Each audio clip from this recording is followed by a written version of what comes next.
Léa boucle ses valises. D'ici quelques heures, elle s'envolera pour les États-Unis. Elle y passera 10 mois via le programme du WEP, le World Education Program.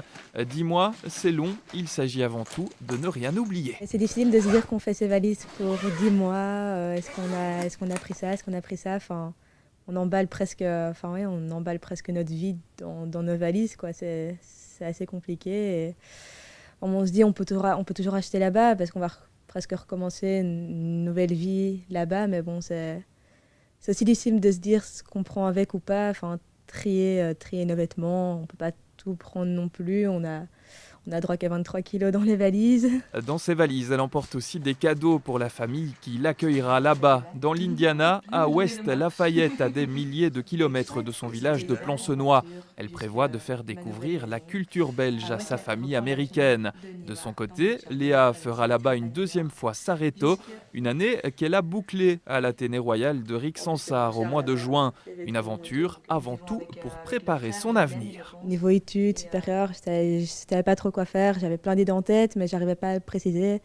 Et on m'a souvent dit, prends un an, pars à l'étranger, fais quelque chose. Enfin, c'est le meilleur moment pour le faire. Les États-Unis, je pense qu'il y a une petite partie du rêve américain, comme pour tout le monde. C'est vrai que les États-Unis, ici, en Europe, c'est un mythe.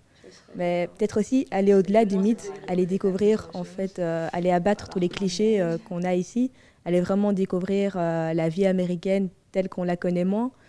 Et l'Indiana, c'est pas moi qui choisis en fait quand on s'inscrit pour ce programme.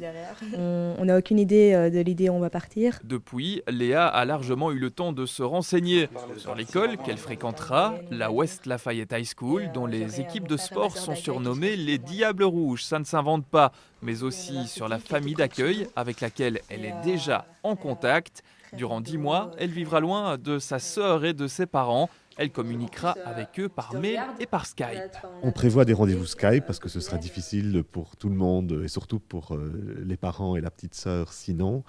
Mais peut-être pas trop souvent non plus pour la laisser réaliser le mieux possible son intégration. Il ne faut pas trop en parler parce que ce serait une manière de rendre son départ difficile alors qu'en réalité c'est une exceptionnelle aventure qu'il faut qu'elle parte avec le maximum d'optimisme et de force de caractère. Je crois que c'est une expérience fantastique qui va déterminer la vie entière de notre fille. Une expérience que 570 autres jeunes Belges vivront cette année. Ils partageront, comme Léa, la vie d'une famille à l'autre bout du monde, et ce, durant plusieurs mois.